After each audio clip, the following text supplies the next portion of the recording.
Hello everyone, আসসালামু আলাইকুম। Welcome to back to my channel. আমি সাবরিন জাহান জ্যোতি। সো ফ্রেন্ডস, আশা করি তোমরা সবাই ভালো আছো। আলহামদুলিল্লাহ, আমিও ভালো আছি। তো তোমাদের সবাইকে জ্যোতির রান্নাঘরে স্বাগতম। তো ফ্রেন্ডস, আজকে চলে এসেছি সাদা পোলাও রেসিপি নিয়ে, ঝরঝরা সাদা পোলাও রেসিপি। যারা নতুন তারা চাইলে আজকের ভিডিওটা দেখতে পারো। তো অনেকেই পারফেক্টভাবে পোলাও রান্না করতে জানো না, তো যারা জানো না তারা আজকে এই ভিডিওটা দেখতে পারো। এই পোলাওটা শুধু দেখতেই সুন্দর না, খেতে অনেক মজা। তো চলো শুরু করা যাক, মূল রেসিপিতে যাই। তো আমি কিচেনে আসলাম, এসে আমি এখন ফ্রাই প্যান নিয়ে নিয়েছি এবং সামান্য তেল দিয়ে দিয়েছি। তো তেলটা গরম হতে আমি এখানে 3 টুকরা দারুচিনি দিয়ে দিলাম। আমি বাটা মশলাগুলো পরে অ্যাড করব। আর দিয়ে দিচ্ছি 2টা এলাচ, আর পেঁয়াজ দিয়ে দিলাম 3টা। তো এবারে আমি এটা সুন্দর করে নাড়াচাড়া করে নিচ্ছি, দেখতে পাচ্ছ। তো আজকে কিন্তু আমি আধা কেজি চালের পোলাও রান্না করব। তো দিয়ে দিলাম আমি হাফ টিস্পুন জিরা। এবারে আমি পোলাও চাল আগে থেকে সুন্দর করে ধুয়ে 1 ঘন্টা আমি রেখেছিলাম, পানি ঝরাতে দিয়েছিলাম। তো সেই পোলাও চালগুলো সব ঢেলে দিলাম। এখন আমি সুন্দর করে পোলাও চালটা ভেজে নিচ্ছি। তো তোমরা শেষ পর্যন্ত ভিডিওটা দেখতে থাকো। এভাবে পানি ঝরিয়ে নিলে পোলাওটা ঝরঝরা হয়। এখন এটা ভেজে নিচ্ছি। আর ভাজতে ভাজতে আমি এখানে দিয়ে দিচ্ছি কয়েকটা কাঁচামরিচ। মাঝারি আছে চালটা ভেজে নিচ্ছি, দেখতেই পাচ্ছ।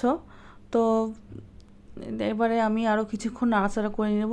পোলাওটা ঝরঝরে হবে অবশ্যই। তোমরা কতক্ষণ পোলাওটা ভুনবে তার ওপর, যত ভালো করে পোলাও ভুনবে তত ভালো করেই তোমার পোলাওটা ঝরঝরা হবে। তো দেখতে পাচ্ছ আমি সুন্দর করে নাড়াচাড়া করে নিচ্ছি। হাতে সময় নিয়ে অবশ্যই চালটা সুন্দর করে ভাজতে হবে। প্রায় হয়ে এসেছে।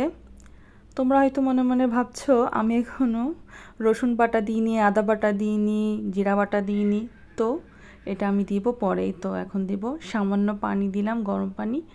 তো এবারে আমি একটু দিয়ে দেব 1 চা চামচ আদা রসুনের পেস্ট।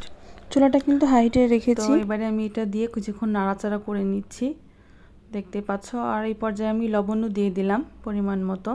এবারে আমি দিয়ে দিলাম হাফ টিস্পুন জিরা বাটা, যেহেতু আমি আস্তা জিরা দিয়েছি হাফ টিস্পুন।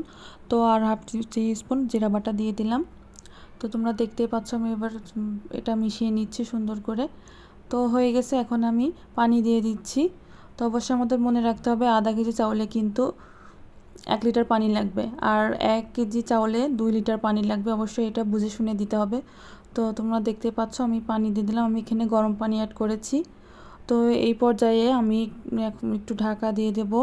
কিছুক্ষণ পর আমি 1 চিড় লেবুর রস দিয়ে দিলাম, এটাতে পোলাওটা ঝরঝরা করবে। তো 1 চিড় লেবু চিপে দিয়ে দিয়েছি। এবারে আমি সুন্দর করে নাড়াচাড়া করে পোলাওটা দমে বসিয়ে দিব অল্প আছে। অবশ্যই পোলাওটা দমে বসাতে হবে এইভাবে মাঝখানটায় নিয়ে। তো দেখো ফিরে আসছি 15 থেকে 20 মিনিট পর। তো ফিরে এসেছি। এখন আমি পোলাওটা নাড়াচাড়া করে নিচ্ছি। অবশ্যই চুলার জাল মিডিয়াম থেকে লোতে রাখতে হবে। নিয়ে নিচ্ছি আর একটু এই পর্যায়ে চেক করে নিব যে পোলাওটা হয়েছে কিনা। তো পোলাওটা হতে আর একটু সময় লাগবে। তো আমি আবারও দমে বসিয়ে দিচ্ছি সুন্দর করে, আবারও একই প্রসেসে। তো ফিরে আসছি 10 মিনিট পর। এবারে দেখো পোলাওটা আমার হয়ে গিয়েছে। এখন আমি দিয়ে দিচ্ছি কেওড়া জল। তোমাদের হাতের কাছে যদি ঘি থাকে তো ঘিও দিতে পারো, ঘি দিলেও পোলাওর টেস্টটা অনেক ভালো আসে। তো আজকে আমার হাতের কাছে ঘি নেই, শুধু আমি কেওড়া জল দিয়ে দিলাম। তো এভাবেও ভালো লাগবে। তো তোমরা দেখতেই পাচ্ছ কত সুন্দর ঝরঝরা সাদা পোলাও হয়েছে। তো ফ্রেন্ডস, আজকের ভিডিওটা যদি ভালো লেগে থাকে অবশ্যই কিন্তু লাইক কমেন্ট শেয়ার করতে ভুলো না। তোমাদের কমেন্ট পড়তে আমার অনেক ভালো লাগে। আজকে পোলাওটা কত সুন্দর হয়েছে, মাশাআল্লাহ। তোমরা কিন্তু অবশ্যই টিপস বাই টিপস ফলো করে আজকে পোলাওটা রান্না করবে। অবশ্যই বাসায় ট্রাই করবে আর কমেন্টে জানাবে কেমন হয়েছে।